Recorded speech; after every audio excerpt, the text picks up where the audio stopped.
Welcome back to the Chattable podcast, where we enrich vocabulary and speak English with pride. Let's start today by, painting a picture. Oh, I love a good picture. Right. So imagine you're lying in bed and you're trying to fall asleep. The room is totally dark. Then you hear it. Let me guess. A bug. Yes, exactly. The high-pitched whine of a single mosquito buzzing right next to your ear. Oh, that is literally the worst. It really is. I mean, it isn't going to hurt you, but it completely ruins your peace. So keep that feeling in mind. But now I want you to clear that image. Okay, image cleared. Imagine instead that you are standing on the deck of an old wooden ship. You are completely surrounded by thick, heavy fog. Well, that is a very different vibe. Right. And suddenly a massive dark shape begins to slowly appear right in front of you in the mist. Yeah, those are two incredibly different feelings. And that's exactly what we're exploring in this episode today. Because we all deal with stress, right? We do. But stress comes in very different sizes. And the English vocabulary we use to describe that stress needs to match the size of the problem. Right, which makes total sense. So today, we are going to master two specific words that native speakers use to describe these completely different levels of anxiety. Yes. If you can master these two words, your English won't just be correct. It will sound, incredibly natural. Very nuanced. Exactly. So we'll be looking at the small, everyday irritations that just won't leave you alone. And then we'll contrast those with the massive approaching threats, the things that genuinely scare you. So let's start with the small stuff. The problems that, they aren't disasters. Like the mosquito. Like the mosquito. They won't ruin your life. They won't cause permanent damage. They're simply in your way, and they refuse to leave. And that brings us to our first word for today. The word is pesky. P-E-S-K-Y. Pesky. Yes, pesky. When native speakers call something pesky, they're talking about an annoyance. A troublesome little problem that keeps coming back to bother you. It is such a descriptive word. And the origin, it really explains the feeling behind it. Pesky started showing up in the late 1700s. Okay, so it's quite old. It is. And it evolved directly from the word pest. Ah, a pest. So we are talking about the mosquito from our opening example. Exactly. A pest is basically a bug, or maybe a mouse, something small that invades your space. Right. A creature that bites at your heels or, buzzes around your food. Right. And back in the 1700s, people took that very literal idea of an annoying bug, and they started applying it to everyday situations. Oh, I see. Yeah, so they used pesky to describe any abstract problem that felt like a persistent buzzing fly. So if pesky is a bug, how does that apply to something larger? Like a business problem?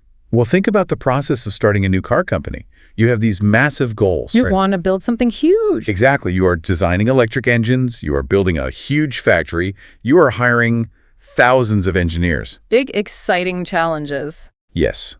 But before you can actually sell a single car, you have to deal with endless pesky regulations. Ah, I see what you mean. You're talking about the paperwork. Yes, the red tape, like the tiny forms you have to fill out 3 times, the safety stickers that have to go in exactly the right spot. Right. So the paperwork isn't going to bankrupt the company. It's not a fatal disaster. Exactly. But it slows everything down. You try to run forward, but these tiny legal requirements keep biting at your heels. They are a pesky problem. Yes, a very pesky problem. That paints a great picture of professional frustration. But, we deal with pesky things in our personal lives, too, especially with technology. Oh, absolutely. Phones are the ultimate source of pesky problems. Better. Imagine a woman named Elena. It's Sunday afternoon. She has finally poured herself a cup of tea, and she sits down to read a novel. Sounds relaxing. It should be. She wants to get lost in the story. But you can't finish a single page. Why? Because a pesky notification keeps popping up on her phone screen every 2 minutes. Oh, we have all been there. Trapped in a group chat that suddenly wakes up when we're trying to relax. Exactly. And that is the core of the word. The notification isn't dangerous. No, nobody's hurt. Right. It doesn't mean something terrible happened. But it pulls Elena out of her focus. Calling it pesky communicates that she's irritated without treating the situation like a tragedy. Which actually brings up a really important boundary. Words carry emotional weight. They do. So since pesky means something bad, could I use it for a larger physical problem? What do you mean? Like, say I'm driving on the highway and my tire completely blows out. Or worse, what if there is a fire in my kitchen? Could I say, oh, I have a pesky kitchen fire today? I am really glad you asked that, because the answer is absolutely not. Not at all. Never. That is a crucial rule for using this word correctly. You must never use pesky for genuine emergencies or serious tragedies. Because it shrinks the problem down too much. Precisely. The word inherently makes things sound small. It makes the problem sound like a tiny bug. So if a friend gets into a major car accident, calling it pesky would be awful. It would be a terrible mistake. It would sound very dismissive, almost insulting. Like you aren't taking their pain seriously. Yes, very insensitive. Yeah. So keep pesky in its correct box. Use it for a pesky cold with a runny nose. Use it for a pesky fly in your kitchen. Save it for the small bugs biting at your heels. Exactly. Okay, that covers the small irritations. But, life isn't just full of tiny bugs. Sometimes the problem is a massive storm cloud blocking the sun. Unfortunately, yes. So when a problem moves from being an irritation to a genuine threat, we need a new vocabulary word. We do. And that brings us to our second word for this episode. The word is looming. L-O-M-I-N-G. Looming. Looming. When something is looming, it means it is appearing in a large, scary, or threatening way. Right. And crucially, it feels like it's going to happen very soon. The history of this word is actually one of my favorites because it creates such a vivid atmosphere. Oh, where does it come from? It traces back to an old German and Dutch word that simply meant to move slowly. Wait, moving slowly? That doesn't sound terrifying immediately. How did a word about slow movement turn into a massive threat? Well, you have to picture the sailors who popularized it. Imagine navigating the ocean hundreds of years ago. No modern technology. Right. You are out on the water, a thick, heavy fog rolls in. You can't see more than a few feet. It's dead silent. Like our opening example. Exactly. Then a massive shape, maybe an enemy ship, maybe a jagged mountain, slowly starts to break through the fog. Ah, I see. The lack of clarity is what makes it scary. Because you can't see the edges, your mind just assumes it's huge and dangerous. That is the magic of the word. The sailors used looming to describe that terrifying moment when a dark shape appeared through the mist. It looked enormous. It was moving slowly, and they didn't know if they could avoid it. Right. Now, obviously, we don't use it just for ships anymore. No, but we still use it for that exact psychological feeling. We do. We use looming for events in our lives that feel like they are slowly drifting out of the fog to crush us. That makes perfect sense. Like in the academic world, let's say a parent is watching their son avoid a scholarship application. A classic situation. The parent might say, you need to finish this essay right now. You can't put it off because of the looming deadline at midnight. Yes. A looming deadline is probably one of the most common ways native speakers use this word. The deadline acts like that giant mountain in the fog. And as the clock ticks closer to midnight, that mountain feels like it gets larger and heavier. What about the professional world? Well, let's talk about a guy named Marcus. It's a beautiful Saturday afternoon, the sun is shining, and Marcus is at a barbecue. But he is miserable. Let me guess. He has to give a presentation to his boss on Monday morning. You guessed it.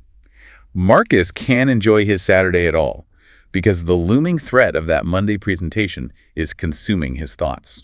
What's fascinating about Marcus's situation is the anticipatory stress. Say more about that. Well, the presentation isn't happening right now. Nobody is yelling at him on a Saturday, but looming carries such a heavy psychological weight. Right. It's a dark cloud that ruins his current reality, even though the event is still 2 days away. That is a brilliant way to put it. A looming threat steals your peace in the present moment because you are so worried about the future. This makes me wonder about big events, though. What if the massive event coming out of the fog is something I'm really excited about? Like what? Let's say I'm throwing a giant birthday party for my best friend, or I am taking a 3-week vacation to Japan. Oh, wow. That sounds great. Right. Those are huge events, and they are coming soon. Can my vacation be looming? No. And that is the second crucial rule of the day. Yeah. You must never use looming to describe happy or exciting events. It's because it still carries the DNA of those terrified sailors in the fog. Exactly.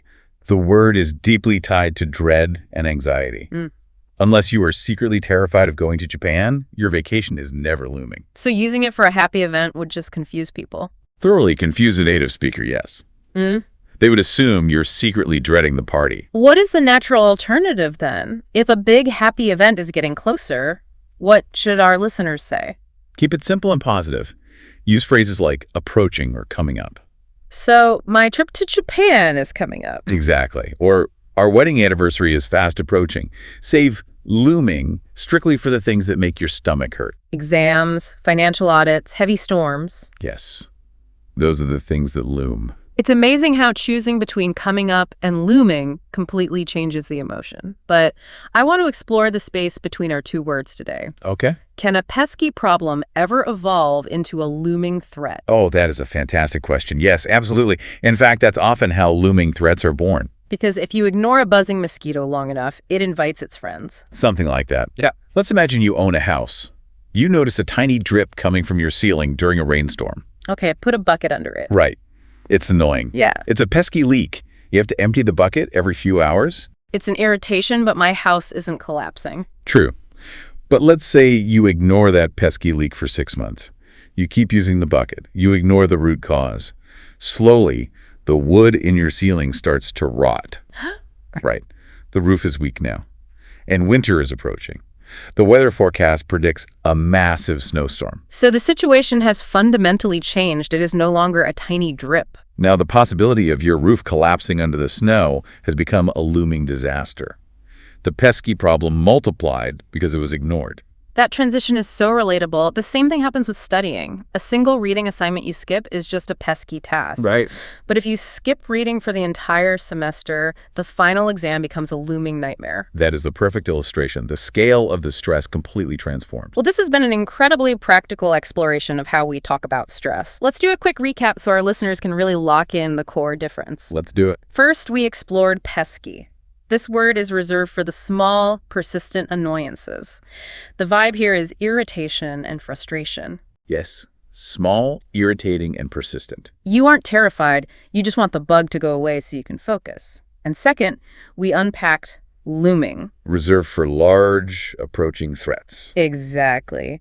The vibe is dread and heavy stress. You feel a psychological weight hanging over your head. Massive, threatening, and anxiety-inducing. You've totally nailed the distinction. Now, before we wrap up this episode, we always like to leave you with a final thought to mull over, something that builds on what we've discussed today. I want to return to those sailors in the fog for a moment. The entire reason looming implies terror is because the fog prevented them from seeing reality clearly. Right. Their imaginations filled in the blank. Exactly. Their minds turned a regular shape into a monster. Our minds tend to assume the worst when we don't have all the information. So true. So I want you to ask yourself how much of your daily anxiety comes simply from the fog. That is a great question. When you think about a looming deadline, it usually feels terrifying because you haven't looked at it closely yet. You haven't broken it down. You're just staring at a dark shape in the mist. So if we could somehow blow the fog away... The shape might not be a monster at all. If we drag our looming fears into the daylight, they often stop being massive threats. Wow. You might realize that your terrifying looming project is actually just a series of 10 or 12 pesky little tasks. And pesky tasks are annoying, but they are entirely manageable. You can just check them off a list one by one. That is a brilliant shift in perspective. You can literally shrink your stress by blowing away the fog. Turn your looming monsters into pesky bugs, and suddenly you are back in control. Exactly. That is a fantastic way to apply your new vocabulary. Keep paying attention to the native speakers around you. You will start noticing how they separate their pesky inconveniences from their looming deadlines. Thank you for joining us for this episode. Try using these words this week to describe your own challenges, and most importantly, keep practicing your English with pride.